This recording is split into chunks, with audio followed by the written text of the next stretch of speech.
Gave up a TV job to start a podcast in your basement.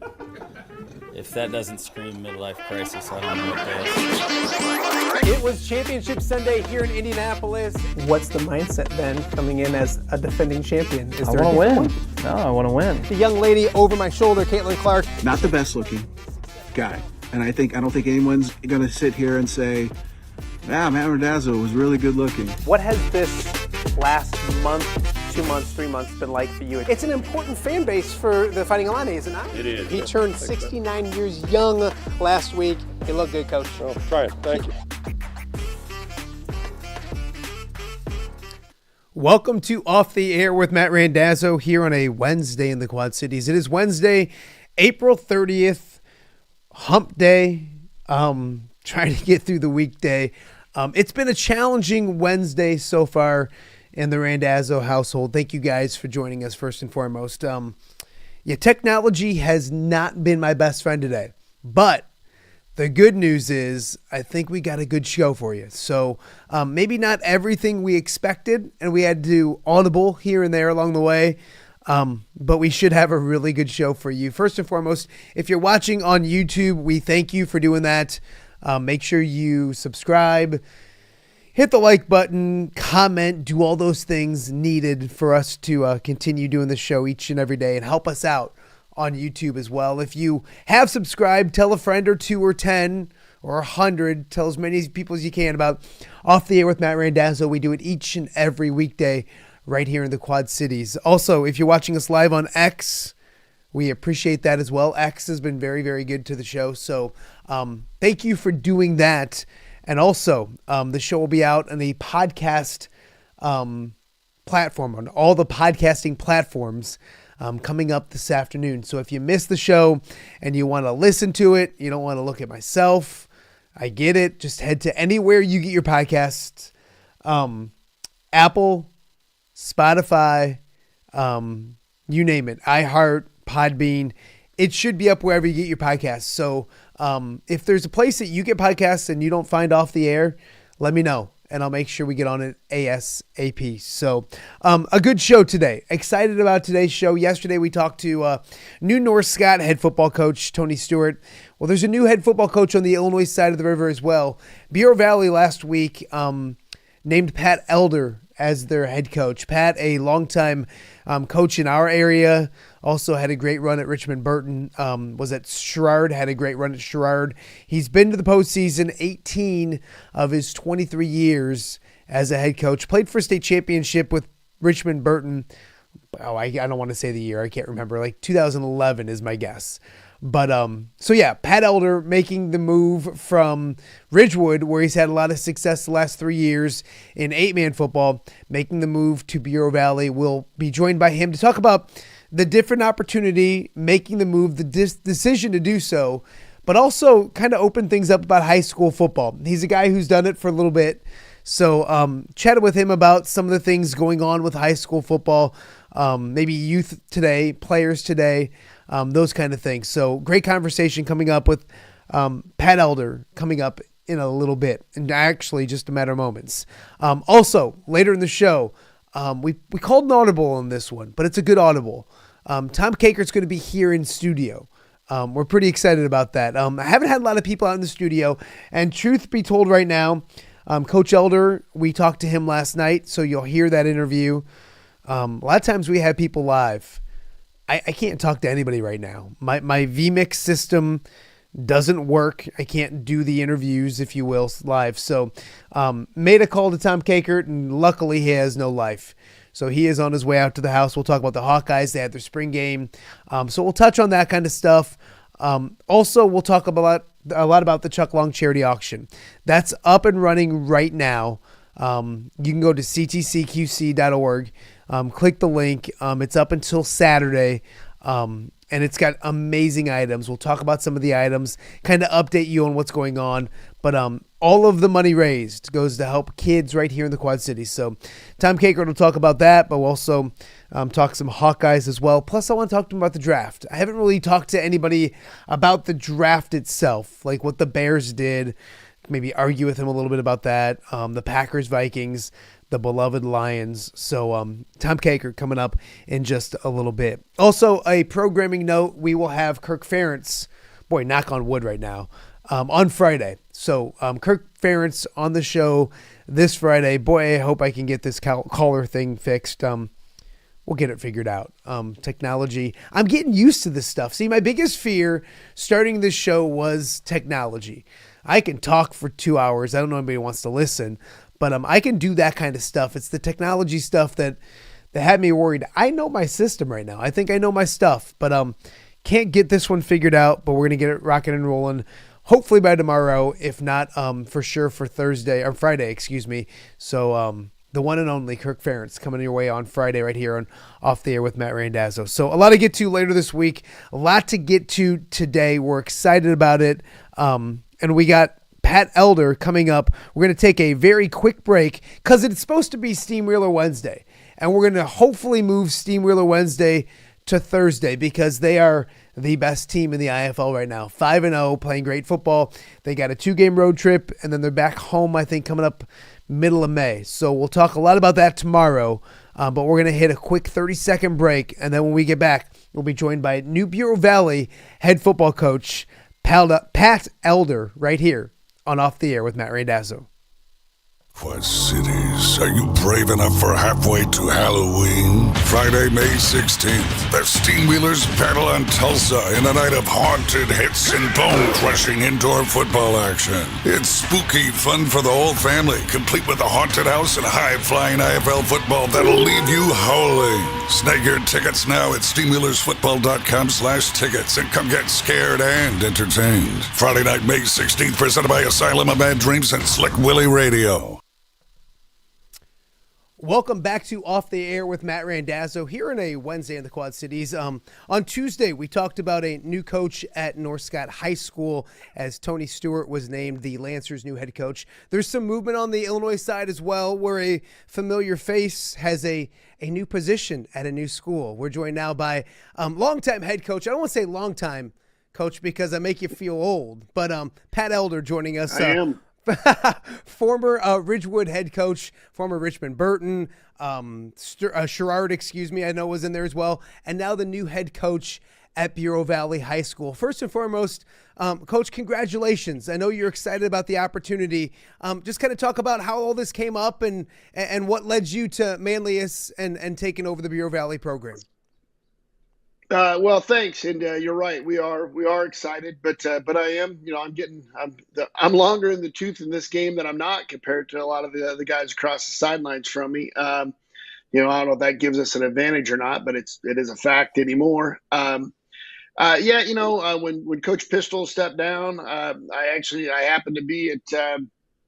I was on a journey with Jason Kirby that day, who's the head coach at West Central now, but was at Bureau Valley at one time, and it had a lot of success there. And we were talking about it. He said, it's a good opportunity. He said, you should be interested in it. He's like, I said, well, so I really like it at Cambridge and yada, yada. I said, and people in Cambridge have just been unbelievable to me. And that's really what made this such a difficult decision. I hope I have been half as good for the town of Cambridge and the school of Cambridge as they have been for me, because, that part made this very difficult. I told the boys the other day, and that was difficult, which lets you know that they cared and I cared. And like I said, that part of it was hard. But Jason just emphasized what a good opportunity it was. And so as we got to looking into it and got to talking with Bureau Valley about it, actually the principal there was a teacher at Cambridge High School. And the teachers at Cambridge, I've heard nothing but great things about Mr. Price from his time there, and not just in this process, just he's come up over time while I've been there, and they've all talked about what a great educator he was and how good he was for kids. And then Mr. Prisbilla, who's the athletic director, actually played for Brandon Johnston and Jeremiah Johnston at Antelope Weathersfield, and Jared was with me at Sherrard. Jared and I are good friends. Jared just talked about what a quality person he is, and then the superintendent, Mr. Stabler, was with Kirby as an assistant coach there, and again, just heard nothing but great things about their administration, the culture in their building, and then when you get there and see their facilities and everything else, it just seemed like a great opportunity for my family. And for me, I always said that if I ever left Cambridge, wherever I felt I was going to leave it for was going to be it. That's the one we're gonna finish at, being in charge. And I was lucky enough. Bureau Valley thought that that I could come and help their program. So that's where we're going to go, and it's kind of how it shook out. Absolutely, and it's a great opportunity. I'm going to talk about Bureau Valley in a second, but I want to wrap up what happened at Ridgewood, because success throughout and 8-man football. And I've heard you say before, it don't matter 8-man, 11-man, football is football. You guys had a lot of success. Did it make it a little bittersweet or a tougher decision to leave a place that you've gotten some really good grounding and you guys were doing some really good things year in and year out? Yeah, without question. Like I said, our kids there, just, they bought in from day one, and they've done what we've asked them to do. And the big thing is they were unselfish and they worried about winning. And because of that, we were able to have a lot of success. And really all 3 senior groups I had there just did a great job for us, battled and competed. And we're, I think we forget, because I like winning as much as the next guy, but it's supposed to be fun. It's supposed to be fun. That doesn't mean we don't coach them hard. Doesn't mean we don't work hard. And it doesn't mean that, there aren't days they're not frustrated with you and you're not frustrated with them. But at the end of the day, it's supposed to be fun. And it was. I don't have a better way to put it. It was. The 8-man thing is fun. Our players were fun, and so that part of it, that's fun. And so that made it difficult to step away. And I had somebody. They said, "Oh, were you eager to get back to 11-man?" I said, "Nope, not really, not at all." I said, and you touched on that too. I said, "I'm just anxious to be in a positive situation and work with good kids." And I feel like I had that at Ridgewood, and I think I'm going into that at Bureau Valley. You mentioned Bureau Valley, and Matt Pistol recently stepped down after 6 years. One of my favorite people, really good head coach. He leaves it in a good position. Kind of talk about that. You mentioned the facilities. You mentioned the administration and everything at Bureau Valley. Coach, it's a good situation to go in. What do you look when you look at this new opportunity? How do you look at it, and what do you see? Really, it reminds me a lot of when I came to Sherrard. I think it's a little ahead of where Sherrard was when I got there as far as where the football program was. But, the facilities are very similar. The makeup of the communities, as far as it's kind of big geographically, there's not that one big central town that everybody's from. But they've been together long enough and had success long enough in those communities, like athletics, that there's the opportunity to have success there. There's a couple young coaches in the building that I'm eager to get to meet and talk to. We've emailed and texted a little bit, but I'm old, so I like to sit down and talk to them face to face and have some conversations there. But again, I know the admin's very high on them, and I, like you said, I've known Coach Pistol for a while because he played for Jason. So Matt and I's paths have crossed quite a bit, and we haven't talked too much since this all went down, but he made sure to congratulate me and let me know how happy he was. I was going to be the guy taking over, and thought we could do a lot of good things there. And I think we can. No, I would completely agree. You look at this conference you're moving into, and it's different because Bureau Valley's kind of gone from one to another. Things always change on me. The days of the normal conferences and everything, they keep me on my toes. Kind of talk about the new conference you're in, the situation you're in, and obviously some different opponents that maybe you haven't played in a few years. Right. Yeah. Well, and then our schedule will change again in a year after this year. So they've got some redrawing of it after this year. It's a little bit of the mix of the old and the new for me. First off, I played in the Lincoln Trail as a kid. That was my conference. There was football. There was football when you were a kid. There was. There was, but I tell you what, I remember this. So there's Tony Wankett, who's a great player at Atkinson, but Tony's 10 years older than I am. We sat around and talked about things. Anyway, not one high school that Tony Wankett and I played football against still fields their own football team on its own. Oh, really? And so it's a little different Lincoln Trail than I was in, but I still know the league, and I've been to Rover Williamsfield before. Obviously, been to Weathersfield, Weathersfield quite a bit. Know my way around those people. Actually, but some of the other ones, that we've got. Elmwood Brimfield I know Coach Hollis and what a great job he does, but we've got them next year. That'll be a new one. Toby Vallis at Farmington. Tobe and I squared off when I was at Sherrard. He was at Knoxville. We played each other quite a bit, and obviously he's got such a great program there. At Macomb, I think young Horrell boy. I think I coached against him when I was at Sherrard, or he might have even been after I was at Sherrard.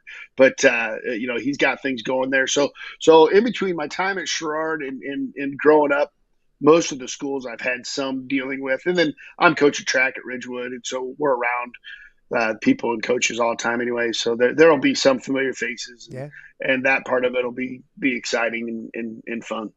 Coach, look at out Jade. They got a few coaches in that league. He's pretty good. He's got his good track record of his own. You look at your resume and your record, and you've been to the playoffs 18 to 23 years. And at Sherrard, 5-7, played for a state championship at Richmond Burton, and the success you had there. Same thing at Cambridge. This is a loaded question. It's not an easy question, but what is the secret to the success? Or what do you have to see happen at Bureau Valley to have that success? There's got to be common denominators when it comes to a program that has success like you've had.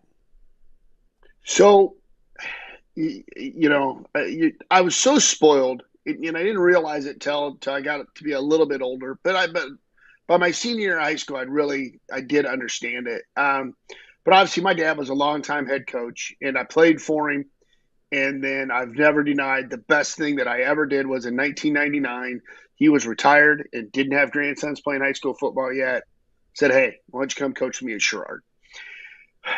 And working with him there was so good for me coaching-wise, because I thought I knew the stuff he did. Like I played in it. I didn't miss many Alexis football practices from about 3rd through 12th grade. I think I missed 4 ever. That's not an exaggeration. I think I missed 4 practices from 3rd through 12th grade, But so you think, like, I was sure. I knew how he operated. Well, that was a lie, and I didn't. But at the end of the day, and the thing about him, so for instance, hey, I can get fired up. I can whatever. I can talk. I can give a speech, things like that. But Dad never gave, like, you'd hear other guys talk about some coaches they played for, like. My dad had us ready and stuff, but we didn't get a lot of win one for the Gipper speeches.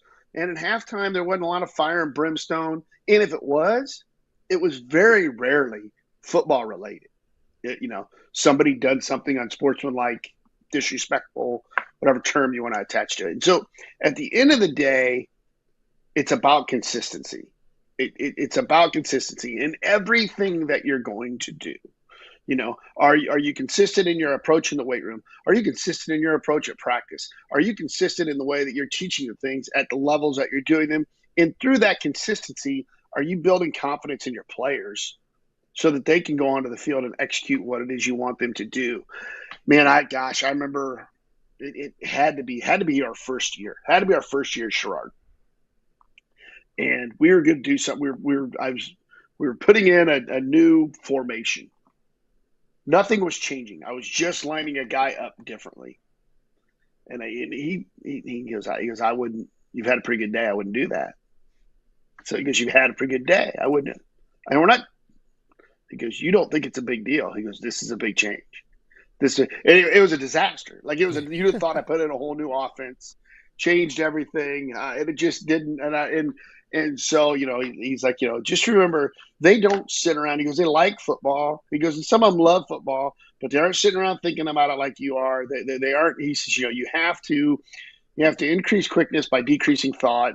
Put them in situations that they can be confident in and that they can execute. And then, as you build your off-season regimen and you build your talent, at that point, as you have more players, you can do more things. And I. Kind of a roundabout way, I think, to answer your question. But I think at the end of the day, you just got to be consistent in what you're doing and in the expectations that you have on and off the football field. And I feel like that's something we've been pretty good about at the places I've been. Pat Elder, head coach at Bureau Valley joining us right now and Off the Air with Matt Randazzo. I want to stick with the son theme then, because that seems like an important year for you, coaching with dad. Last season, you coached with your own son. Hopefully he got as much out of that year as you got maybe with your old man. But kind of talk about that, because to be able to sit here and say, I coached with my dad and then I had my son coach with me, that has to be pretty cool. Yeah, it was fun. It was a good time. And he's green and still learning a lot. But the key thing is I'm still green. I'm still learning a lot. And, Dad hadn't coached football, and this will be Dad's 20th season out. Dad still goes to clinics, sits in the front row, and take notes. So if there's something that I hope he picks up, I hope that's what he picks up, and how he goes about it. But we had a lot of fun. We had a lot of fun. It was good and good for me. And you're right. All those things are memories that we'll certainly cherish. Those 6 years Dad was with me at Sherrard were they were fun. There's just no other way to put it. They were fun. Absolutely. Friday nights, year one, year 23, 24-ish. I don't know exactly. But is there a lot that's different? And I don't want to be because I feel I'm 45 now, and I feel like Friday nights are still the same. Like they still are. I mean, there's things that have tweaked, but the Friday night lights, towns like Manlius, like Cambridge, like Sherrard back in the day, Richmond, Burton, that's where you go. Like that's where the community goes, and there's only so many of them a year. I always talk with people that I love high school basketball, but they play Tuesday, they play Thursday sometimes, they play on Fridays, and then Saturdays there's always something going on. Like you're guaranteed 9 of them every year. Could go back to the beginning and go back to now. Is there a lot different with Friday nights, or do you still see high school football as special as it maybe was back then? I think it's more special now because they're so inundated with so many other things. The fact that they still take the time to get there, and they do that in person, and they want to be there. And of course, as you know, in this area, it's so awesome that we get whether you got that your podcast, you got the View from the West, there's the group that does the 8-man thing. It's awesome. You got Kyle sing with NUIC, then you get the local news channels. That's not something you get up north, but that helps promote it and gets them all there. But I actually I was working on something one year, and I had to do the math on this. So basically at about any high school on a Friday night, regular season football, 25% of the student body is involved in that activity. You have no other event at your school that can replicate that. And I was a 3-sport athlete. Some people would question the athlete part, but I was on all three. I was on a team all 3 seasons. Participant. Yeah, that's right. I was in the class plays. I was on the student count. You name it. If it was going on at Alexis High School, I was involved in it. So I'm not a person that doesn't value that part of the educational process. When you talk football, though, like I said, when you factor in the band, the cheerleaders, if you have a dance team, you might get it 27, 28%. Some schools don't have them, right? Factor in the football players, okay? And I'm not even talking about the students going to the game. I'm talking about the students that have a role that night there. So that's 25% of your school that is engaged, that is positive, and is excited on that day about something at school, not something online, not something away, things like that. And it brings their parents out, and it does those things. Man, it's fun, right? That's a word. That word's been coming up a lot here, Matt. But it's so fun when you get into that and you look around. And I remember when I took over at Ridgewood, so my sophomore, junior, and senior years of high school, our game with Cambridge either came down to the conference championship or the winner getting in the playoffs, or we had to win to get in the playoffs. All 3 years, it just happened to be the week 9 game when we played them. Anyway, when I took over there and we got our 8-man schedule, and, obviously we were converting, people weren't sure, this, that. I remember my dad said, he goes, "Hey," I want to let you know something. He goes, "If you win a couple games," he goes, Because those people at Cambridge will be there. Because they won't care if you got 6, 8, 10, 12, or 14 people out there. He goes, they like high school football. He goes, they like good high school football. He says, you get those first 2 games. He goes, you'll have people there. And man, was he right.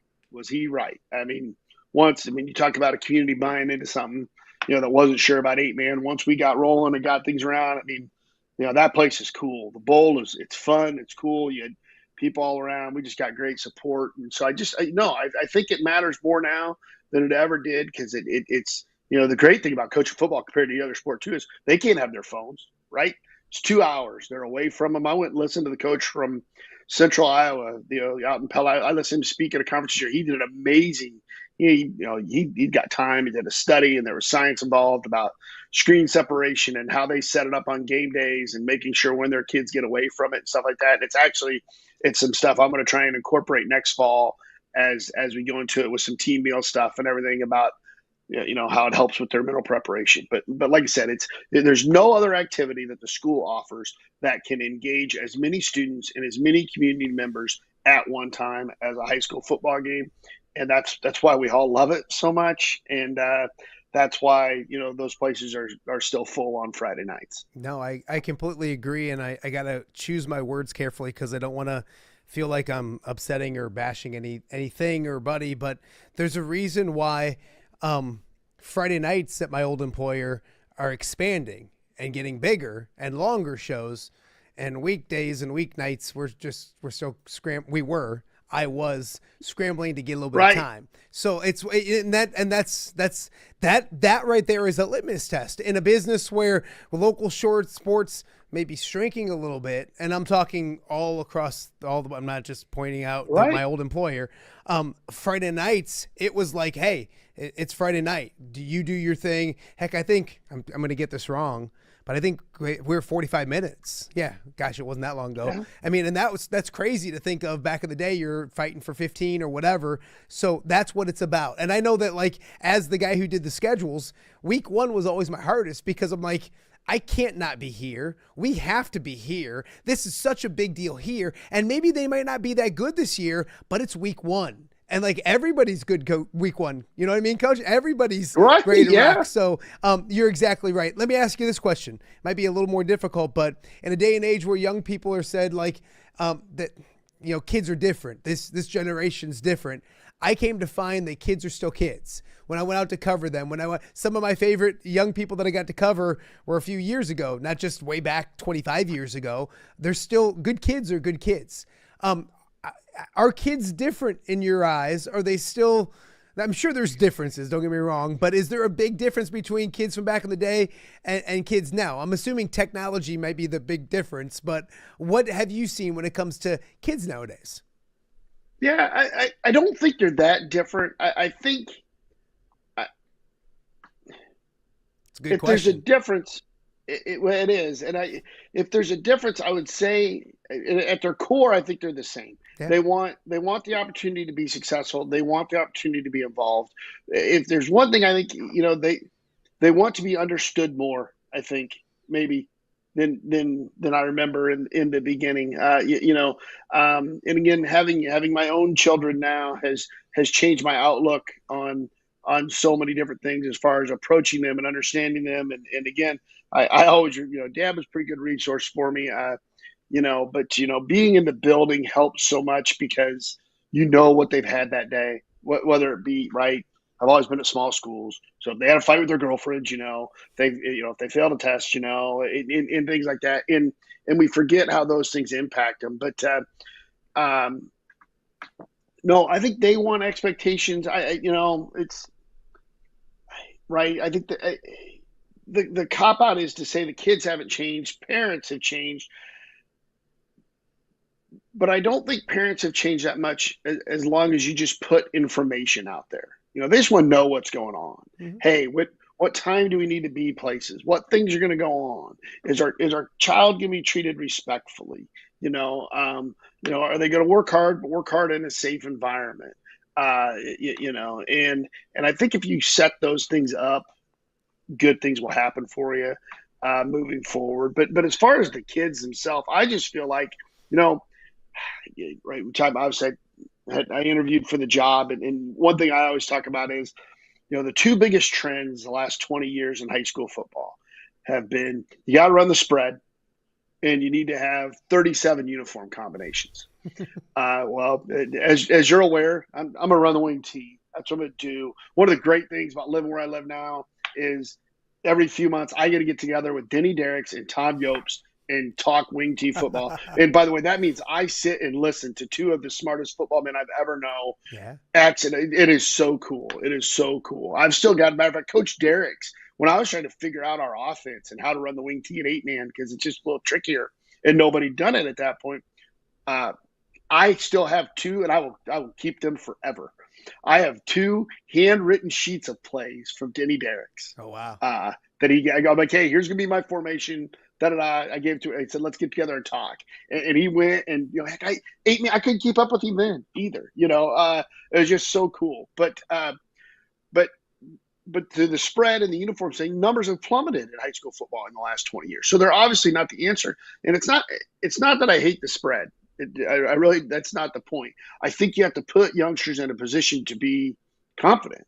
And, so if I'm in a situation where I've got a young man that for whatever reason he had to work, he maybe just didn't show up, whatever, but I gave him in August and I didn't have him in June and July, but he's the guy I got to play. What skills can I teach him to give him confidence, to get him going and get him the right way and make him productive for us? Well, we don't have the reps for the other things. And there's just a skill set that's got to go along with it. Whereas I'm trying to build a system that will allow us to use whatever skill sets we have and can adjust to maximize the skill sets that we got.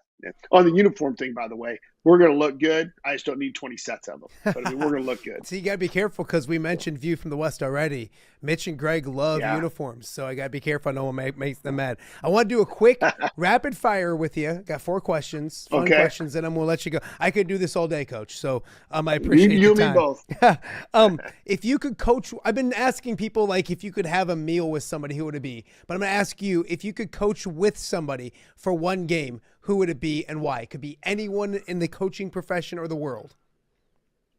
Mike Lawler from Stillman Valley, the highly successful coach there. Just because Mike just sees the game different than everybody else, and he's a straight ahead, smash mouth guy. Yeah. But he's also wildly creative.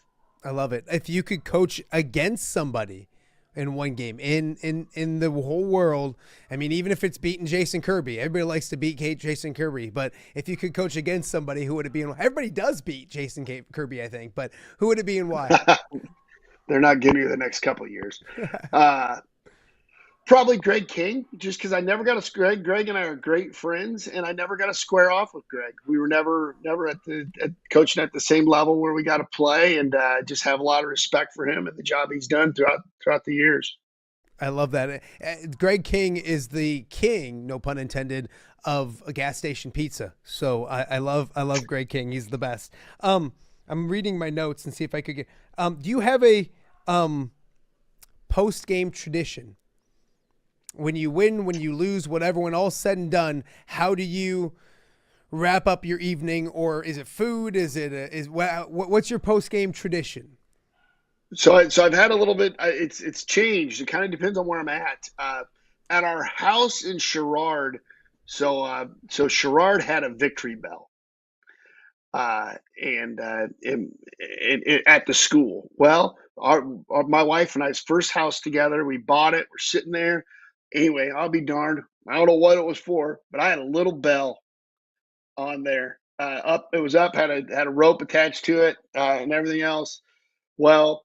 Jeremiah Johnston took it down, had it sandblasted, and had it painted just like the bell at the field. But it was about, I'm going to tell you, it was like 8 feet in the air. If it was any higher than that, I couldn't have got to it. But they took the rope off of it when they had it painted. And so everybody came to our house after games, and I would have to jump up and get the bell to ring the bell. However many wins that was for the season.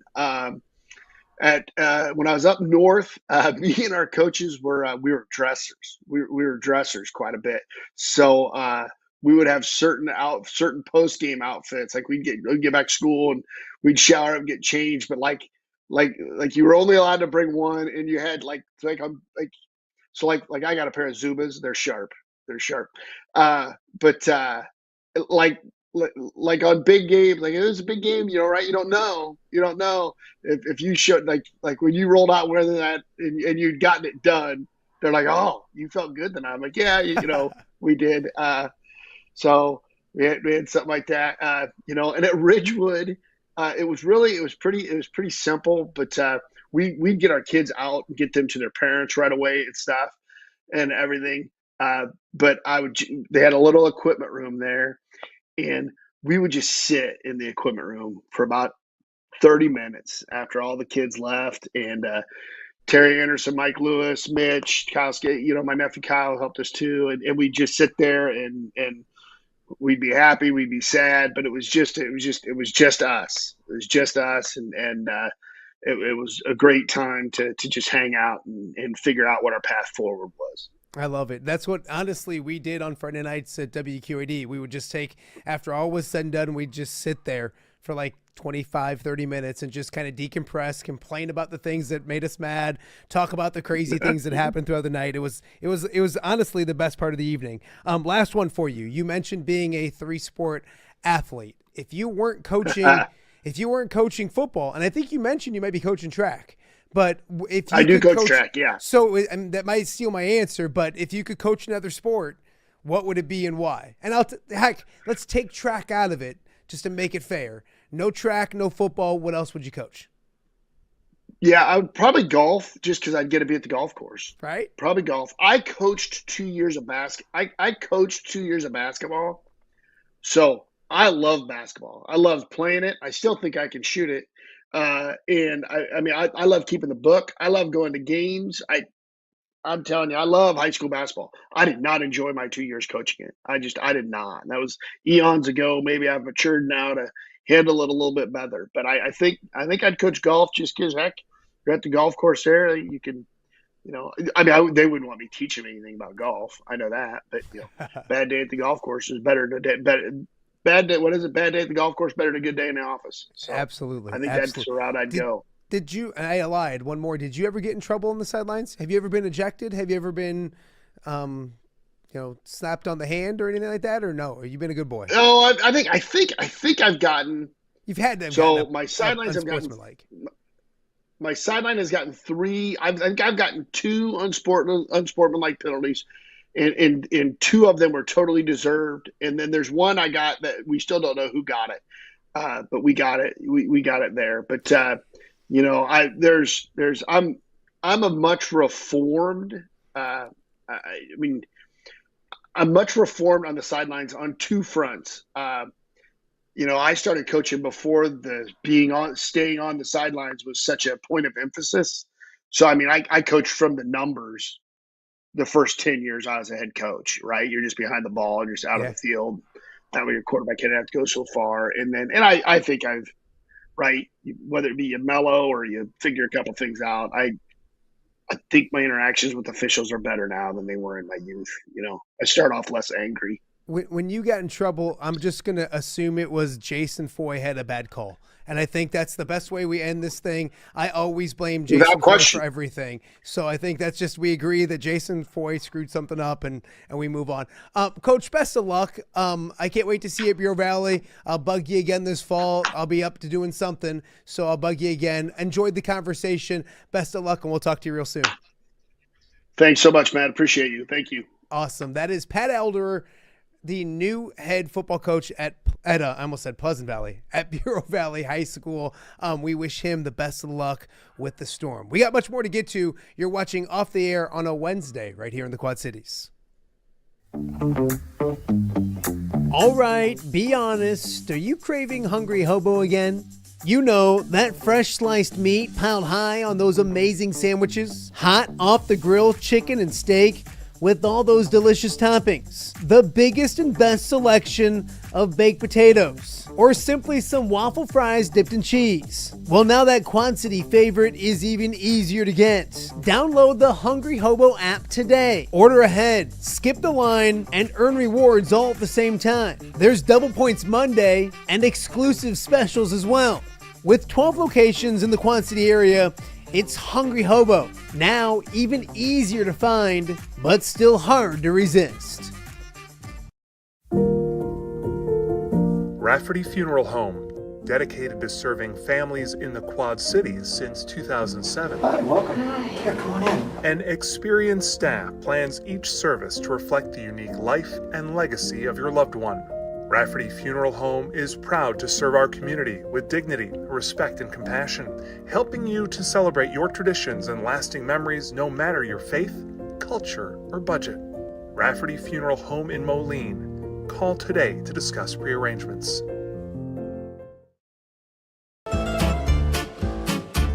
When it comes to quality, convenient pizza, Godfather's Pizza in Silvis has you covered.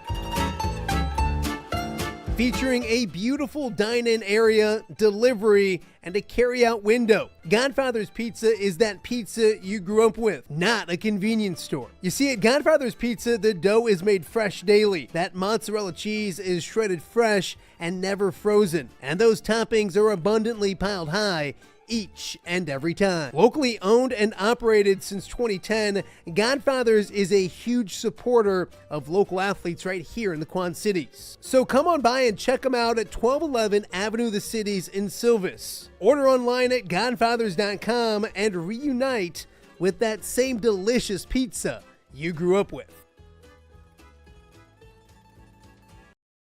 Quad Cities, are you brave enough for halfway to Halloween? Friday, May 16th, the Steamwheelers battle on Tulsa in a night of haunted hits and bone-crushing indoor football action. It's spooky fun for the whole family, complete with a haunted house and high-flying IFL football that'll leave you howling. Snag your tickets now at steamwheelersfootball.com/tickets and come get scared and entertained. Friday night, May 16th, presented by Asylum of Bad Dreams and Slick Willie Radio. Please join us April 24th through May 3rd online for the 20th annual Chuck Long Charity Auction presented by Atlantic Bottling Company. This year's event features over 200 amazing items. The more bidders we have, the more money we'll raise for life-altering therapy for kids in need right here in the Quad Cities. So please bid high and bid often. Brought to you by these sponsors. The PGA Tour swings into the Quad Cities again this summer, and you don't want to miss it. The John Deere Classic brings golf, music, magic, and more to TPC Deer Run July 2nd through the 6th. Wednesday, July 2nd is Youth Day, and ages 15 and under are free all week, making it perfect for the whole family. Stick around after the golf on the weekend for the concerts on the Course Series, featuring country superstar Dierks Bentley on Saturday and Grammy Award-winning Zac Brown Band on Sunday. Come for the golf, stay for the party. Visit JohnDeereClassic.com to get your tickets before they sell out. Welcome back to Off the Air with Matt Randazzo here on a Wednesday in the Quad Cities. Woo! Technology, Tommy. It's something. So, welcome back. It is April 30th, Wednesday, hump day. And if you're just joining us, technology is trying to get me today, but we're rocking and rolling. Great time with Pat Elder, the head coach of Bureau Valley, just a short time ago. So we thank him. We think I know he's going to do a fantastic job. So best of luck to him at Bureau Valley. But yeah, like last night I had a few glitches, and then this morning I realized my handy dandy caller system in which people can just hop on the show is not working this morning. So I worried, and then I said I don't need to really worry too much because you just call on a good friend. Say his name and he appears. Tom Kakert is in the house. First and foremost, thank you, because you're obviously on the show a lot and we appreciate everything you do that way. But it was a 9 o'clock text message that was like, hey, any chance you want to come over to my house today? It's like we're kids and we don't have school. Hey, you want to come over to my house and play today? So thankfully I have a little bit of time, so which is rare, like it really is. Busy. So luckily it wasn't a month ago. A month ago you would have been out of luck. Yeah, so we would have probably be sitting here with Don Umlin right now, and nobody needs that, nobody wants that. So but man, technology is just kicking my butt today. Yeah, I've been there. And it's one I got I got a fantastic friend of mine who's working on it and trying to figure it out. But my worry is, and it's not a worry because it's a few days away, but I get Kirk Ferentz on Friday. I know. So I got to get this thing fixed because I don't think if I called Kirk on Friday morning and said, "Hey, can you come over to my house?" I don't know if he's going to come over. He might snort. He definitely would snort at you, but he's not going to come over. So we'll get that all kind of stuff fixed. But it's a good time to talk with you because spring football is kind of done. There's some basketball going on, and we have an auction going on as well. And I want to start there. The Chuck Long charity auction. Yeah. You guys have seen the promos. We've talked about it. There's some Facebook videos that we have out kind of talking about what's going on, but it's up and going right now. The Chuck Long charity auction online. It started last Thursday around midnight. Last Wednesday night into Thursday morning, whatever that is, around 12:15. It goes until Saturday at 5 o'clock in town. 8 o'clock. 8 o'clock. We've spent tons of time down at not tons of time, but some time down at the Children's Therapy Center. We've seen the things. You can go online and check them out. I know it's cliche, but and it's funny because people on social media will pop in with like, wow, this thing's loaded. There's a ton of good stuff. There's a ton of good stuff once again. Yeah, there is. And led by Lunch with Pat Anger. That I don't think has a bid yet. Does it? I don't think it has a bid. Didn't yet. Jerry Palmer get on that? I don't think he has yet. Well, that's an opportunity of a lifetime. So basically, it's dinner for two. Dinner or lunch. Dinner or lunch. A meal. Whatever. A meal. With Pat Anger Down for at Me two. and Billy's. Me and Billy. Delicious place. Awesome. And I guess you and I are involved as well, if you like. If you don't want us there, we're happy to not show up. Yeah, and we don't mean that. We'll do anything for the Children's Therapy Center and Yes. it'd be a good time. So we're not saying it like that, but we're mainly saying, like, obviously the headliner of the group It's the voice of the Hawkeyes. is Pat Anger. And we've hung out with Pat from time and time again. He just say you'll have a lot of fun if it's the three of us. You will laugh and laugh and laugh. So go check it out. And some of the stuff, we always talk about the Hawkeye stuff too, Tom, but the Caitlin Clark stuff alone is worth its weight in gold. Yeah, that signed jersey, the ball from that retirement game, the Wilson basketball. Got that Hai Chai. Am I saying it right? You yeah, Hai Chai. Hai Chi is what you said in the video. Hai Chi. Hai I Chi. didn't make fun of you though. No. I will now. Hai Chai. Cut out of her. That's a cool thing to put in the cave. Yeah. To walk in. Oh, there's Caitlin Clark. They got a signed ball, Iowa ball from her. Lot of things. There's a Kate Martin autograph picture. There's stuff from the team this year. Lucy Olson jersey. So many things to look at this for this auction. There's the suite for the Oregon game with Atlantic Bottling. Donates a suite with the tickets and parking passes and everything. As for the Oregon game, which is one of the marquee games of the season, I think that's a really cool item that's up for bid. For other things like there's a guitar signed by John Bon Jovi. Yeah. There's this giant print of Muhammad Ali with the Beatles, where he's kind of knocking him over. It's an iconic picture, and it's signed by Ali. And the Chris Street autograph thing is a team really poster cool. from that year that's signed by Street and several other Iowa players. Sam Laporta Lions helmet that Matt's bid up to like $700 now. Is it already up to that? I think it's up to like $700. I was looking at them last night. Oh, it's off the thing. So anybody who just forget about that one. Okay. No, I'm kidding. I'm just kidding. So I'm you just got the trying to- high bid? Is that what you're saying? No, I'm just saying. There's I all need to kinds get of the food high bid things. A and- couple of our sponsors. There's a Hungry Hobo thing. There's Godfather's Pizza. Yeah. Panera Bread, for like bread and salad for like once a month. There's some what else was there? There's a Chick-fil-A, 52 weeks. Once a week, you can go to Chick-fil-A. You know what? I haven't been since I don't work where I used to work. I don't go to Chick-fil-A as much. Wow. And that's not. I'm not happy about it. My waistline's probably happy about it. But I once a week at least we do we get busy nights with baseball, and at least one night a week, and I'm not saying this just because they're a fantastic sponsor, but we go to Hungry Hobo. In fact, me and 3 of the boys hammered Hungry Hobo at like 7:45 last night on the way home. So yeah, you can get the kind of stuff. Like there's a Rose Bowl ring, Chuck's Rose Bowl ring from 1982. Yeah, and it's his actual ring. He's got the Football Writers Association watch that he got for being an All-American.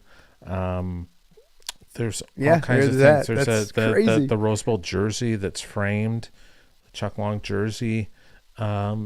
He's donated some one-of-a-kind things in the Iowa football program. Have donated some one-of-a-kind items. There's that 3 set of mini helmets that signed. One signed by Chuck, one signed by Coach Fry, and the other one signed by Rob Houtland.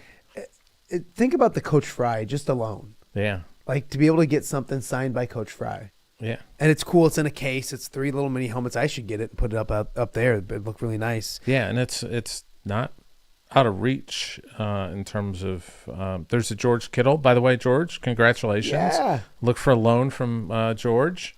Highest paid tight end in football. So he'll play for like 4 more years, and then he's going to be a WWE superstar probably. 100%. There's 100%, yep. Right? I don't know if he'll be like a full-time in-ring guy, but he'll be like a McAfee / in the ring every once in a while. Won't he? Yeah, I would think that he's going to be.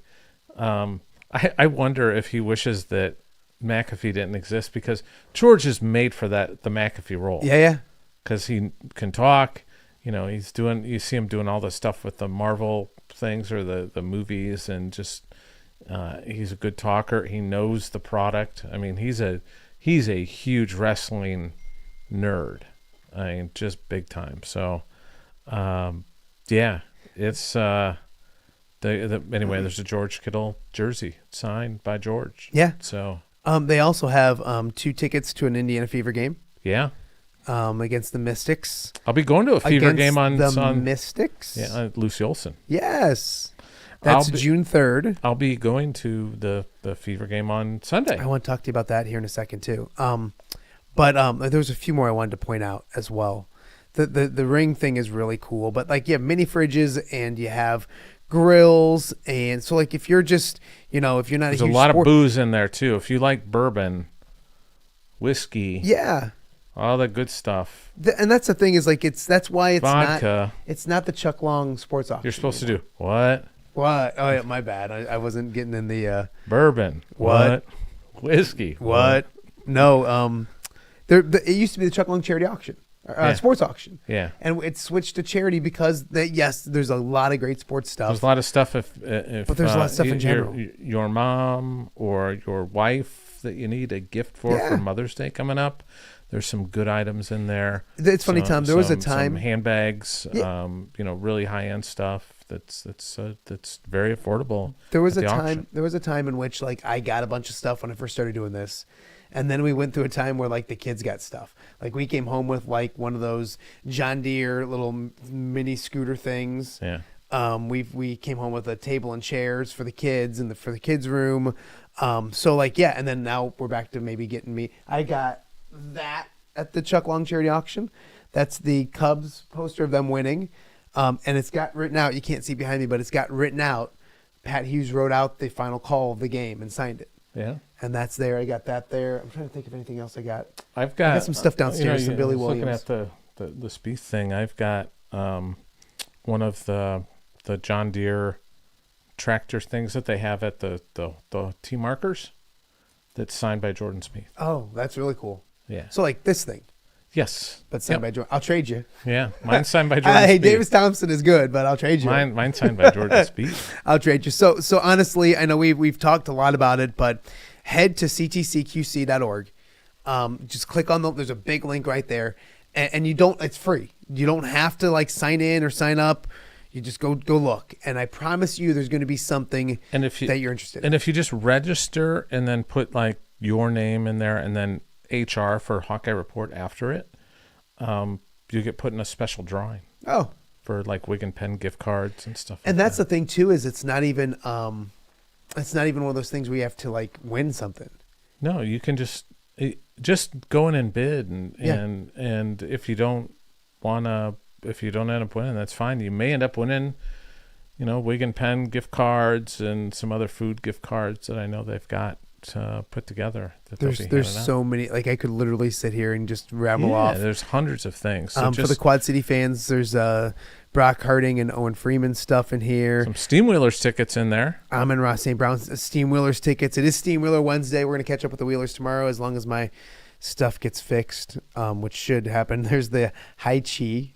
Hai Chi. But yeah, I mean, there's just the amount of stuff. Tyler Linderbaum signed picture. Marshall Yonda signed thing, Hall of Famer. Laporta is up to 700. I told you. Good I was for looking at it last night. Good for them. But we can always use more bids, folks. Yes, absolutely. And all this money stays local. It helps. That's the thing I wanted to touch on the most.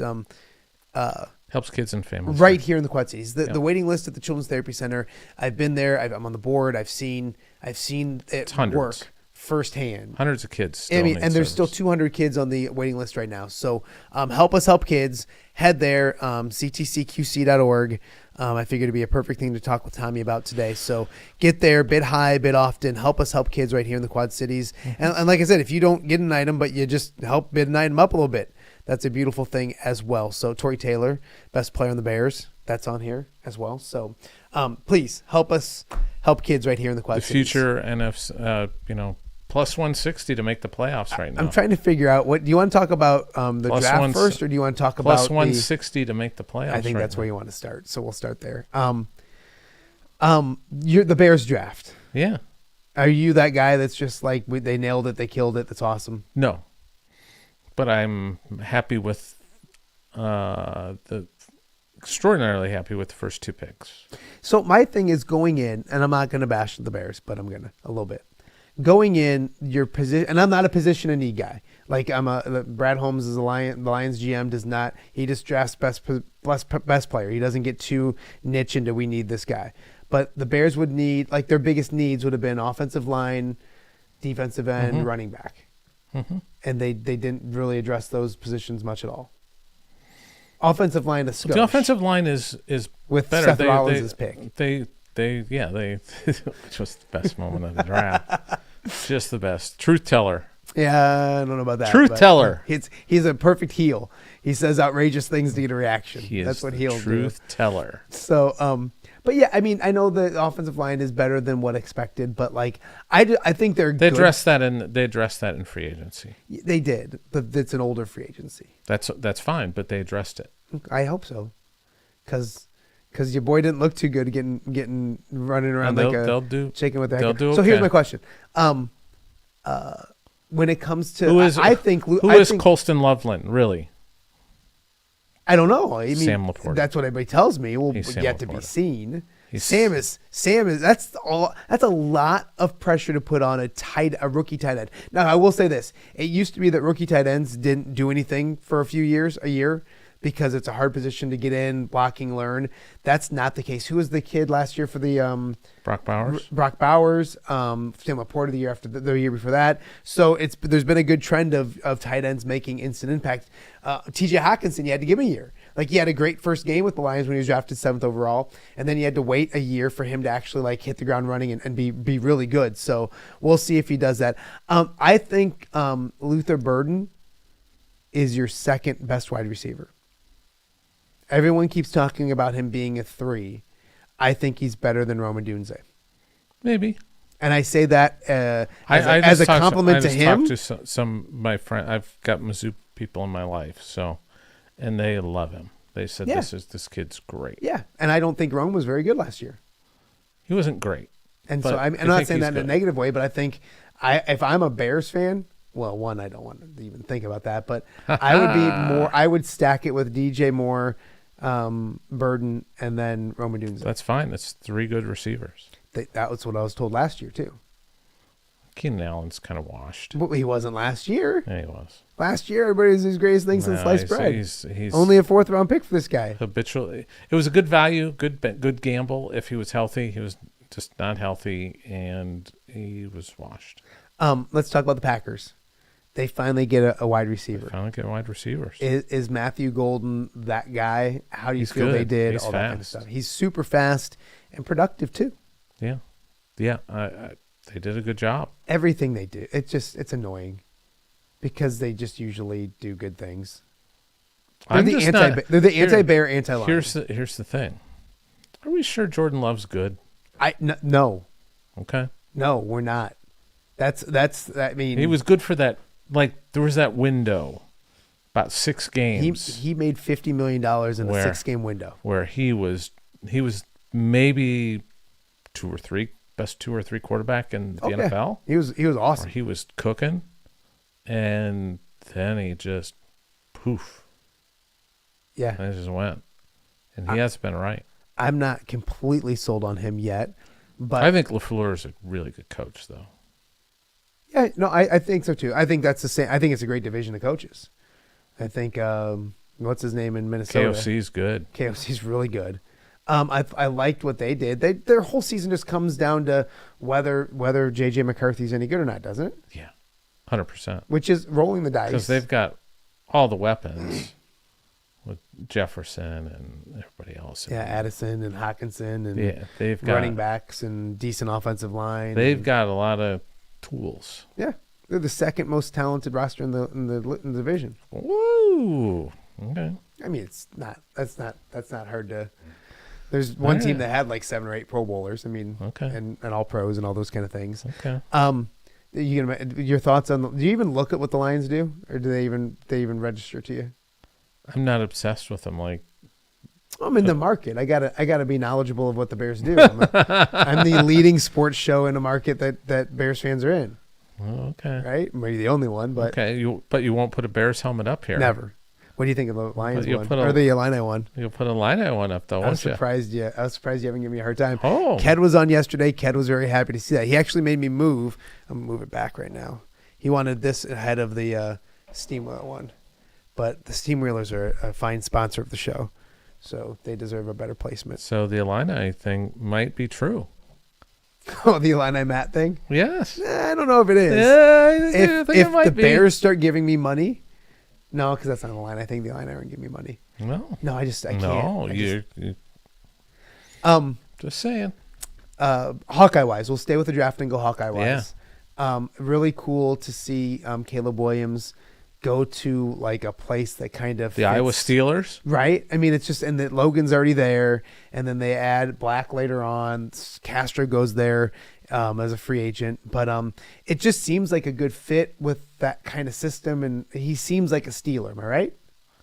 Yeah, he seems like a good fit for the Steelers, and he's an Ohio guy, so fairly close with Caleb, and I think he's a great fit there.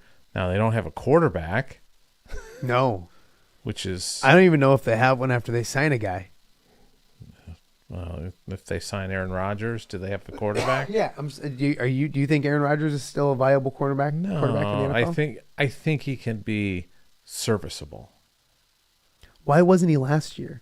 Were the Jets so bad? Yeah, he was still. He had 28 touchdown passes last year. Yeah, I think. Sure, it just didn't seem like it. No, it seems high. No, he just. I think he's probably washed. I think Aaron Rodgers is more consumed about being Aaron Rodgers than he is being a quarterback these days. He's this brand of the counterculture conspiracy theorist is kind of his thing, and his whole Tuesday thing with McAfee is like his highlight of his week, where he can go in there and just spout whatever and get clicks off of that. Didn't he want to go to Minnesota? Probably had a little Brett Favre in him. Yeah, I mean, I feel like wanted to stick it to the Packers, and it's a better situation. Although the Steelers situation isn't terrible. I just don't know how 2 good wide receivers. How would he and KOC get along? I don't know. No, I don't think that would go well.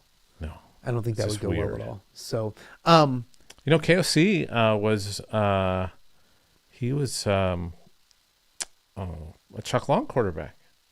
Did you know this? No. Yeah, he was at San Diego State. I didn't know that at all. Yeah. So Chuck and him are, I mean, obviously, he knows Chuck well. He's one of his guys, yeah. Well, why doesn't Chuck have a Viking stuff in the auction? We gotta work on that, don't we? I don't know. Should be some KOC things. Yeah, KOC, and then he asked for a Justin Jefferson thing, and next thing you know, you're rocking and rolling. The Hawkeyes get 5 people drafted. Caleb Johnson goes first in the 3rd round. I was Black on goes in a the 5th, right? I was on a Steelers podcast last night. Really? Yeah. Are they excited about him? Yeah, they were like, "Well, we got 3." I'm like, "You guys are just collecting Hawkeyes," and then I reminded them that you still got my guy Logan Lee. Yeah. From our area. Yeah.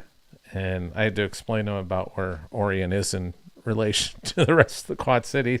I said he's a country boy. Yes, he is. He's country to the hilt. Yes. My guy is country to the hilt. Yeah. But I reminded him. I said, "Hey, look, because they're like Logan's fighting for a spot. There's like 4 guys for 2 spots. Yeah. On the roster right there." And I said, he and Black Wyatt in there too. No, I think Wyatt's safe. Okay. But because he was high enough draft pick. It's funny. What was he, a 5th round? Yeah. So he was probably selected 15 selections higher than Logan was last year. Logan was the very beginning of the 6th round. Yeah. And he was the very middle of the 5th round. But I reminded him, like those two played a lot of snaps together, and I explained to him, YA is the guy that just he eats offensive linemen. Yeah. That was his job, is to take on 2 people and free up so Jay Higgins and Jack Campbell and guys like that can roam free, and Nick Jackson can all just roam free and do whatever they want and tackle people, and that's how they get those huge tackle numbers. So I think he's going to be solid there. I think Lachey is a bargain for the Texans. I thought that Lions had 3 7th-round picks, and they don't need a tight end, but why wouldn't you? I was kind of hoping that they just make a value pick and pick him. If he didn't come back last year, wasn't he like a 5th-round pick last year? Had he not hurt his ankle the year before, he was probably 2nd round, 2nd, 3rd round pick. That's what I kind of thought too. Yeah. I think that's where most people saw him. Yeah. No, I would agree. I was surprised Castro didn't get drafted, but I told those guys on the Steeler podcast, I'm like, look, there was about a 6-game stretch in his over a year ago, not this past year, but the year before, the end of the season, where he was Bob Sanders. Yeah.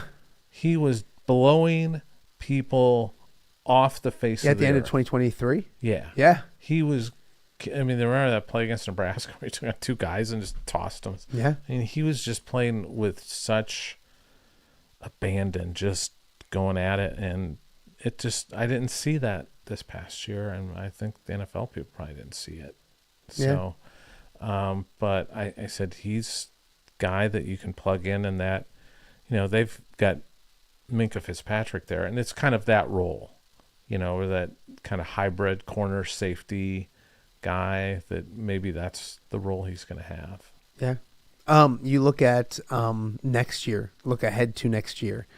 I think I wrote about the 2026 Iowa players that might get drafted. Do you want to hear about that? Yeah, that's why I want to tell you about it. That's why I'm going to ask. Did you read it? No. We did a podcast together, so I didn't read it because you we talked about it on the already. Pod. Yes, but it is interesting. I forgot we talked about it. So I'll bring this up. And on the pod you didn't know it, but Dunker's projected to be a 1st-round pick. You mentioned you saw Charles Jugusah in a 1st round. Yeah, to the Bears in one of the draft things, which I thought would be, don't do that to him. Which I thought would be hilarious for you. He would probably love it. I would have to root for him. Yes. Would you get a jersey? No. You wouldn't get a Charles Jugusah jersey. No. Bears jersey with Charles on it. Why do you hate the Almond Pioneers? I love the Pioneers. I can't stand the Bears, but I think he's got a chance to be. I think he's got a chance to be the first round pick from our area. Well, you told me the since guy Brad who was, Hopkins, maybe. Yeah, you told me the guy who was the number 1 pick in that draft was Proctor. Yeah, Kate. I saw something else that had him 6th yesterday. Yeah, somebody had him 1 overall. Yeah, is that? Did he have a good year last year? He was better. He was better in his freshman year. Okay, they're just betting on potential and size, 6'7" and 340 pounds of athleticism. Yep, in Alabama, and just moves like somebody that big shouldn't move. And he's, that's the Great White Buffalo is the There's two great white buffaloes in football. It's the defensive tackle that just can move heaven and earth, that you just plug in there, like the Jeffrey Simmons kid for the Titans or somebody like that. It's just unbelievable. And then the left tackle that you can just, the blindside guy that you can just plug in. And if you have those guys, it's like you struck oil. Yeah. No, I get it. And you look at the impacts that they have when you get a Penei Sewell, not saying that because he's a Lion, but if you get a guy like that that's going to be there for 12 years and 10 years and just be an all-pro. It's been all-pro every year. Yeah, and you're just like, you don't have to worry about him. Joe Thomas, what's with the I was thinking about him because he was at the draft and doing stuff. So how good can Jennings Dunker be? Potentially first-round pick. He had minor surgery Thursday, and I believe it's a foot thing that he was getting fixed, not a knee thing. So I think it's a foot thing that's been bothering him. But he's going to be fine, be ready to go. He's not a left tackle in the NFL. He's comfortable at the right side. So that automatically devalues you a little bit because they like the left tackle guys. But, boy, he's so good in the run game too. He just demolishes people. And he's old school. The last half of last year, how you see all these guys with gloves on and all these hands up, taped up and everything. He's running out there and he's got no gloves, no tape, nothing. Just mauling people. Yeah. That's Dunker. And he's a big dude. So, I think he's got a chance. Who else were we talking about? Gronowski? Yeah. Cam Miller from Solon, Iowa, was in North Dakota State. Guy who was kind of always like right behind Gronowski. He got picked. So, there's a good chance. If Gronowski would have gone this year, he gets picked probably 6th round. That's what I kind of think too. So I don't know if he's got a chance because he doesn't have classic quarterback size, because he's probably about 6'2", 6'3". So he's not like out of central casting for a quarterback. Yeah. But he's got good enough size and good enough arm. And if he does well at Iowa, he could, I think, 4th round. Who else on that team? Xavier Wampa? Wampa was a guy that, I remember a year or two ago, Dane Brugler from The Athletic had him as his top 25 players or whatever. He hasn't performed to that level, but I think it's in there. And I think just talking to X the other day, he kind of talked about how he was, he feels just more comfortable at free as opposed to strong. He just, free safety feels like it suits him better. Yeah. So maybe that takes off. When do the Iowa kickers become available? Dawkins not for another year. Okay. Stevens could go this year. He'll be senior this year. And despite the way he looked Saturday, he he's didn't look pretty good. great, but he's great. I got no worries about Drew. Okay. Carson Shire. Keep an eye on him. Linebacker. He's just never been healthy. And I emphasize that. He's just never been healthy. But I'm just telling you that the coaches in that building think that he can be an all Big Ten linebacker if he's healthy. They never have good linebackers at Iowa. They think he's as good as anybody that they've had, as Josie, Pat, all those guys. They think he could be Jack. Any of those guys. He's on par. Josie, let's go Jack, Josie, Pat. Let's go on that. Jack, Abdul Josie. Hodge. Yeah, we can go longer than that. We can, Jay Higgins. Jay Higg, yeah. And then eventually say Pat's name. We don't need to put that up there too much, but they're that high on him. If he stays healthy, yes. What's he had? Dinged up or just serious stuff? It's just a lot of nagging shoulder, knee, ankle, whatever. I mean, it's just, it's always been something. But if he can stay healthy, they think he can be a big-time player. What did you learn? Tom Kakert from the Hawkeye Report joined us right now and off the air with Matt Randazzo. I almost forgot that we were like being watched. Sometimes I get to talk. These are our conversations that we have every day. Just our normal conversations. And then usually at some point you're like, "Are you on Golf Course Road?" Because I can't. You're cutting out, and I'm like, "Yeah, I am. I'm on my way to get the kids or whatever." See, Matt always calls me when he's on the Golf Course Road by Highland Springs because he knows it cuts out and he knows it pisses me off. It does. It gets and just the disdain in your voice. I'm like, "I'm sorry. This is my chance to get caught up." What did you learn on Saturday? Anything? That the or receiver room. What's your biggest takeaway? My biggest takeaway is the receiver room is so much better. I feel like there are 8 guys on that roster right now. There hasn't been 8 guys this decade that have been good receivers at the University of Iowa. But I feel like there's 8 guys that I'd feel like comfortable like being out there. Yeah. Catching passes and doing things. KJ Parker, we haven't talked about him. So who's Iowa's freshman. best wide receiver? Jacob Gill, probably. Who's second? Reese? Probably Vanderzee. Vanderzee was good. Seth Anderson might be 3. Yeah. Seth Anderson might end up being a 1.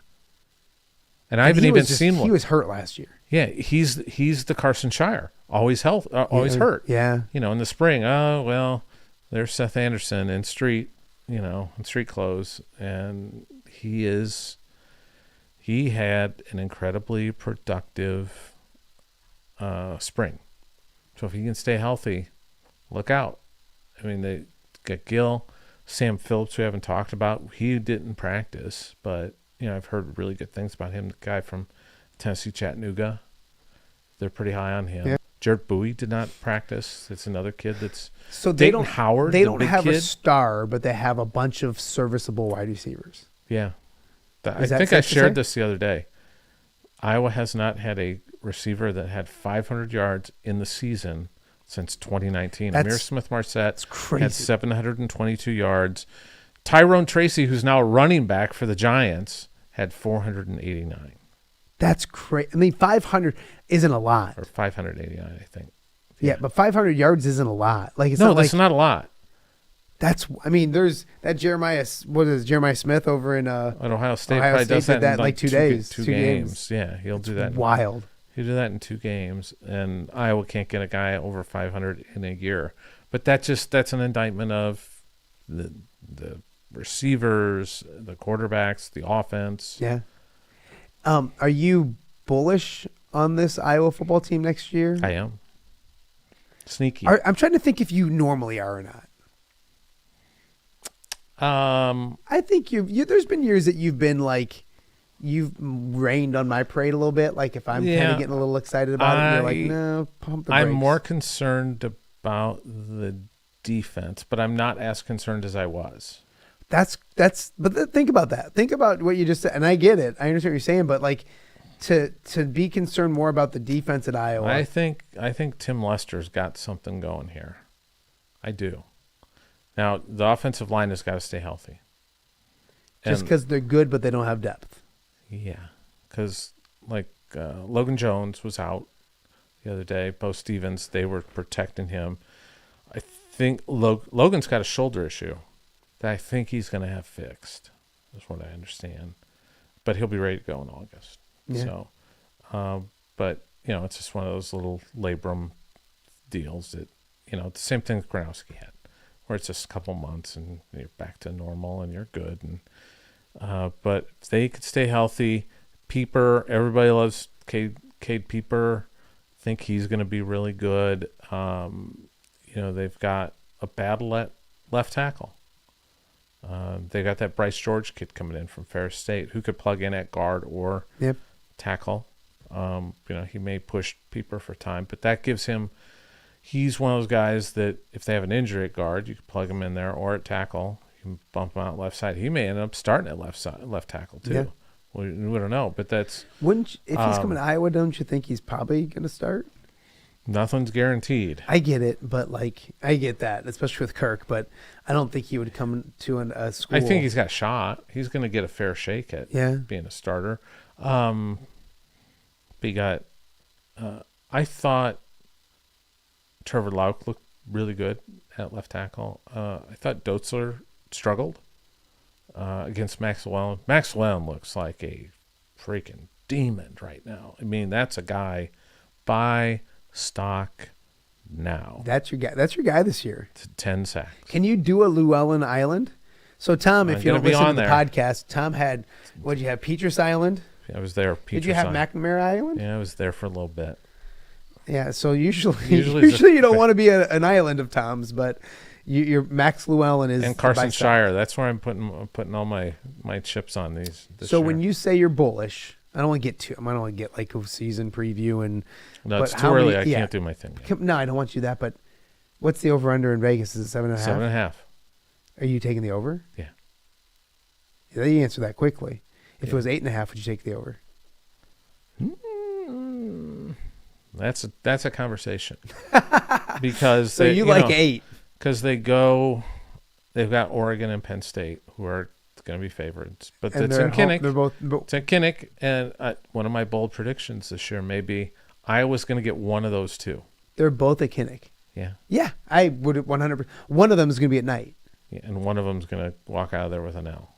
Yeah, I would agree with that. I think it might end up being Oregon that walks out there with an L. Who's their quarterback? Dante Moore.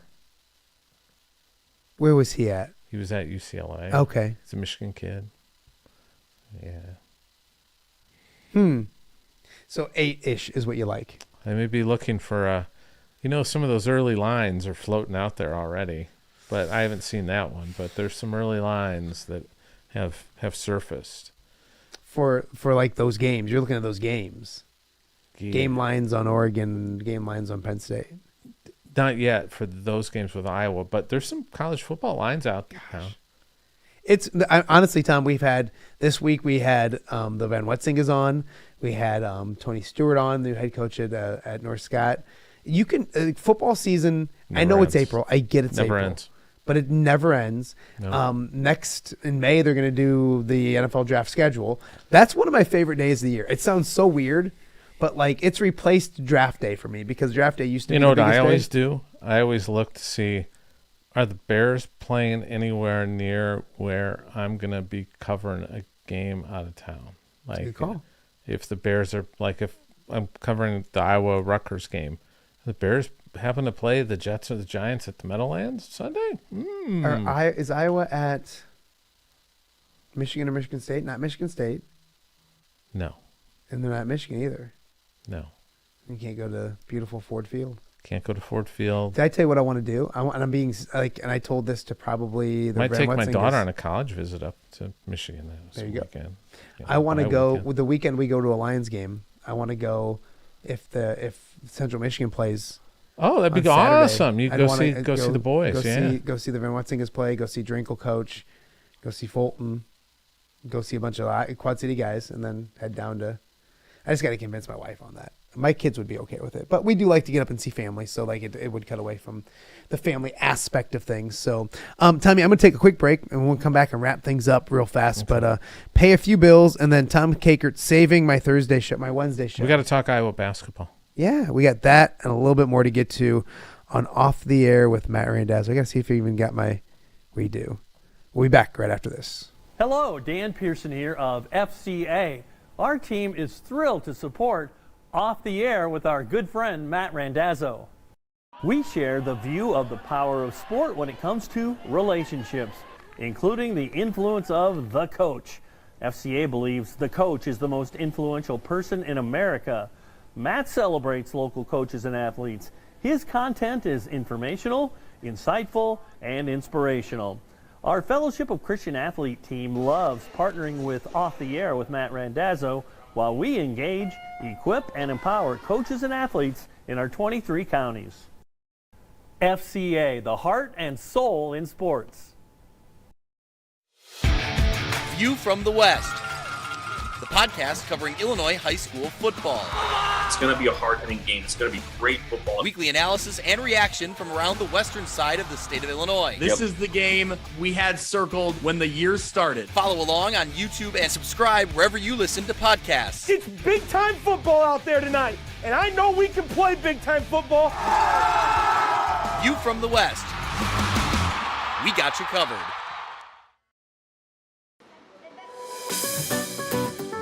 Are you looking for the Quad City's best chips and salsa? there's only one dude to turn to. Right on. Snoop. Hand-cut chips, fried fresh with that crunch you've come to love. And the most addicting salsa with delicious fresh ingredients each and every time. Pick up your chips and salsa, queso, enchiladas, and much more at the Stern Center in Rock Island. To place your order, simply call the man himself. It's Snoop at 309-314-8197 and find out for yourself what the rest of the Quad Cities already loves. Quad Cities, are you brave enough for halfway to Halloween? Friday, May 16th, the Steamwheelers battle on Tulsa in a night of haunted hits and bone-crushing indoor football action. It's spooky fun for the whole family, complete with a haunted house and high-flying IFL football that'll leave you howling. Snag your tickets now at steamwheelersfootball.com/tickets and come get scared and entertained. Friday night, May 16th, presented by Asylum of Mad Dreams and Slick Willie Radio. Welcome back to Off the Air with Matt Randazzo here on a Wednesday in the Quad Cities. Of course, Wednesdays are usually Steamwheeler Wednesdays. They are 5-0. They're doing awesome. They got a 2-game road trip ahead of them. My technology is not allowing them to be here today. We're going to hope that the Steamwheelers are with us tomorrow. And we've had a good thing going because since the Wheelers have been on Off the Air, they don't lose, so we don't want to mess up that mojo. So but if they lose, is it because of this? It could be. Yeah. I'm worried about it. If they lose this Saturday, it's your fault. It's probably on me, and I apologize for that. I actually like having the headphones on. I can hear you better almost. Wow. A little echo. I don't know if I like that. Tom Kakert hanging out with me because he's a good friend, and I called him at 9 o'clock and said, "Hey, Tom. We need to chat." So, I do want to mention before we get into some basketball, the baseball state championships in Illinois have been moved down to the University of Illinois this year.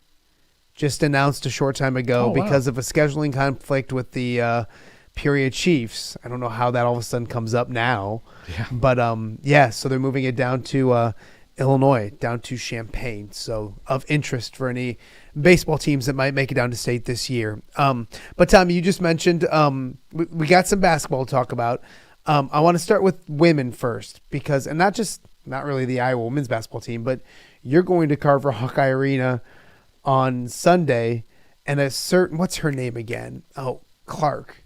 Caitlin Clark's going to be back in the house. Caitlin Clark will be in the house, and I think people are a little excited about this whole thing. Yeah. Just slightly.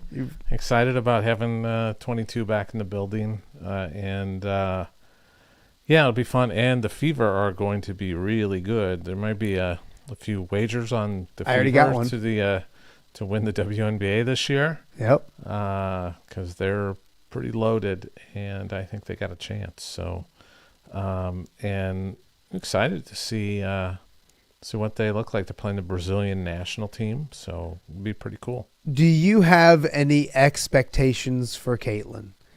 And I don't know. I mean, I don't mean it by like, oh, she'll play well, but like, do you think she does anything? Do you think she's obviously going to pull from the logo 3 at least once, right?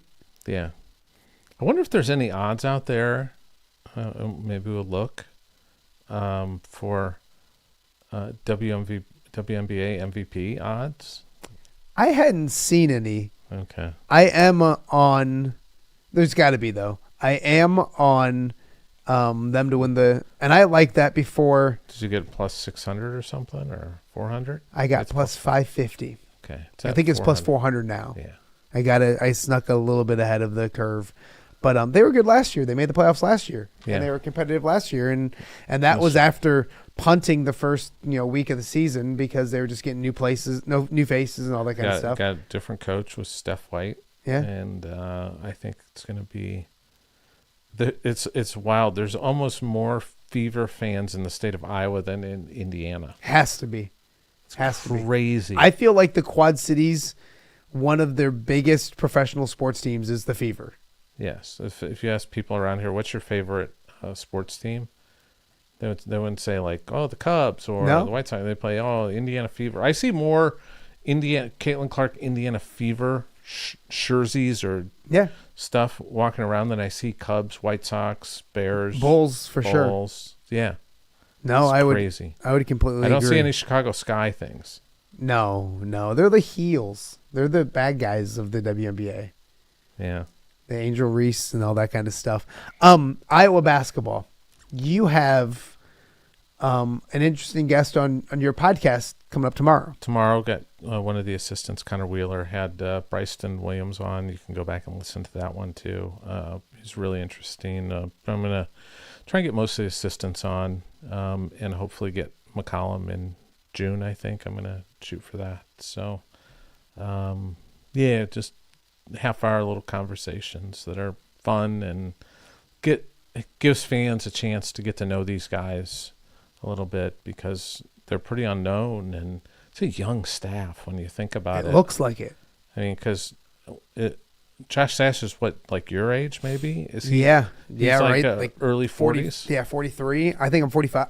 I know I'm 45, but he's right around. I think 43. Yeah, and he's the old head on that staff. I think really? The rest of the guys are still in their 30s.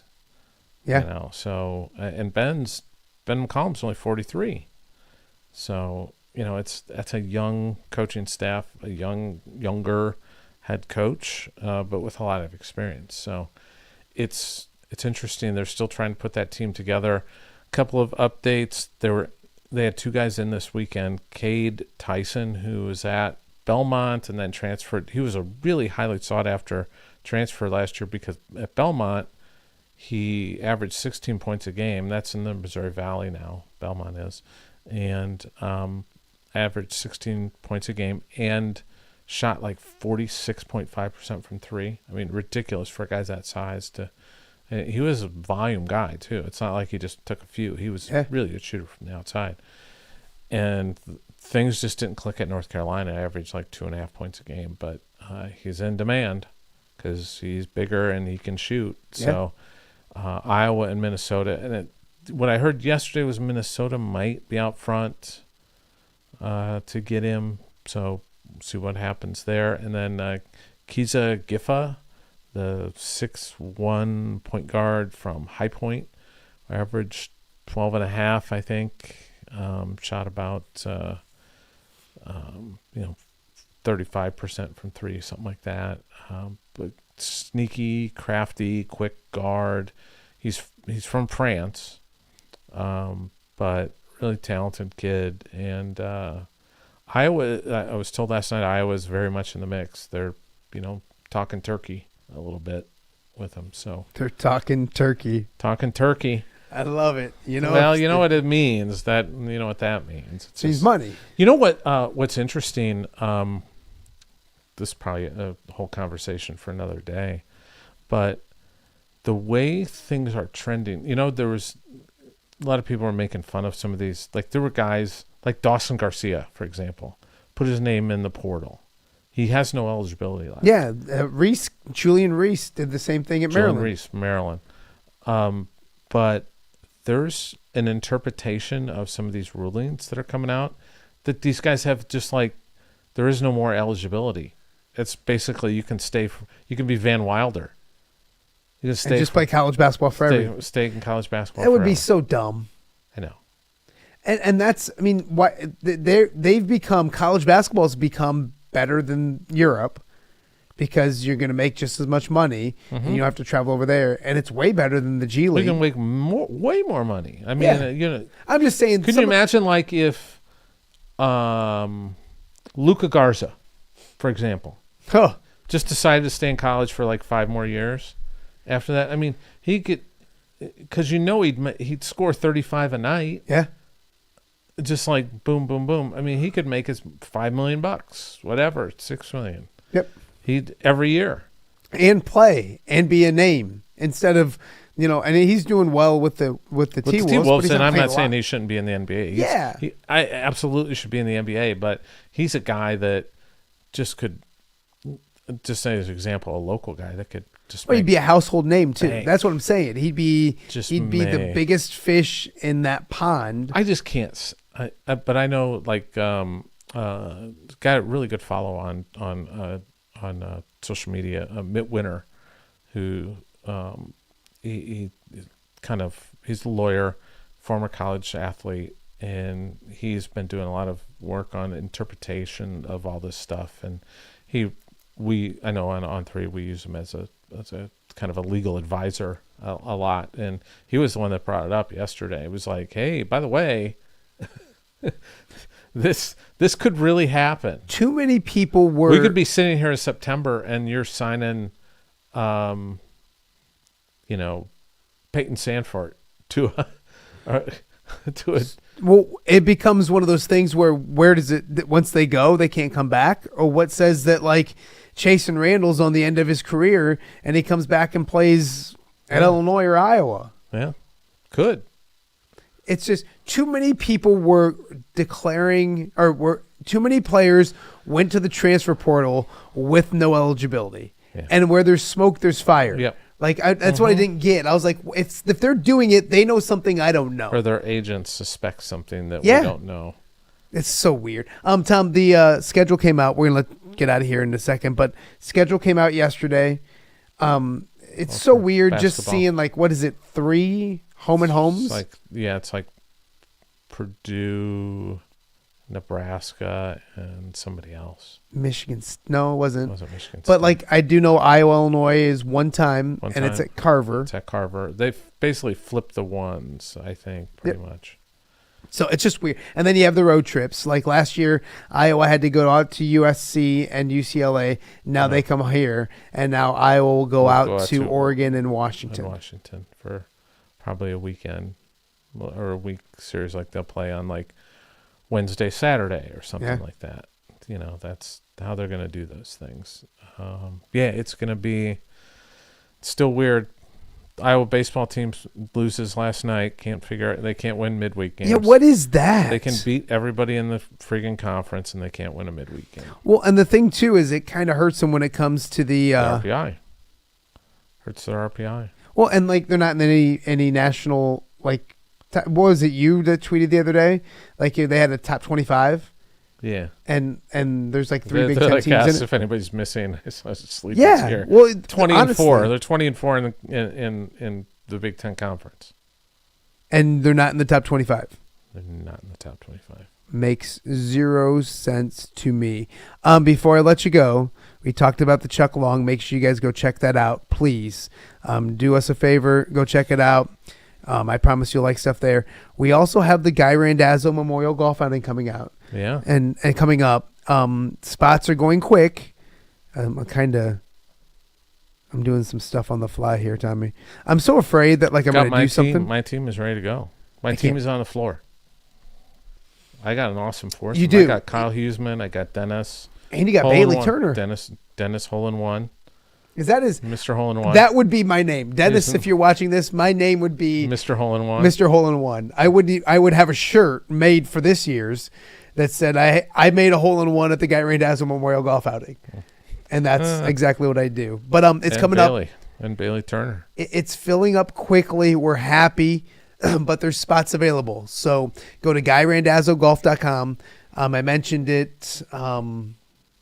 Maybe on your podcast, but we have an Iowa versus Illinois. Cole Rusk is captaining the Illinois team, and then Zach Ortworth is doing the Illinois team. Iowa team. Gee, Merry Christmas. Charles Jugasaw will be back in the Quad Cities teeing it up. Pat Anger will be there. Joe Conklin will be there. You'll be there. Lil Man Roxy will be there. I'm trying to think of the other people. James Zahara and Corey Kuffler both tee it up. Shelby Kluber helps on one of the holes. So, it's a great time for a good cause. June 14th, head to GuyRandazzoGolf.com and get yourself a team. Sign up. Is Coop playing? Cooper Koch? Yeah, my fault. Yeah, I got to get back to him. But yes, Cooper is. So I wonder who he'll bring. I should get on him about it just to see. We'll find out if Bennett Sturts plays. Yeah, and bring Bennett Sturts and a couple guys. Yeah. But yeah, it should be a lot of fun. So please do that as well. Tom, thank you for coming and saving the show. I don't know if you saved it or not. I always save it. You always save my ass. It's crazy how that happens. But a big week coming up. I got a bunch of great stuff planned. Hopefully I can still do it. Hopefully we get this thing figured out. One little glitch. Everything else is working. But one thing when it comes to that. But Kirk Ferentz set up for Friday. I will buy a new system if I need to order to get that thing done. So Kirk Ferentz on Friday. Throwback Thursday tomorrow. Hopefully we chat with the Steamwheelers as well tomorrow, and a whole bunch more. So thank you guys for watching. And as we leave you, we will thank those amazing sponsors that make this happen and allow me to do this goofy show up at my loft every day right here at 10 o'clock right here in the Quad Cities. Thanks so much for watching, and we will see you guys back here tomorrow.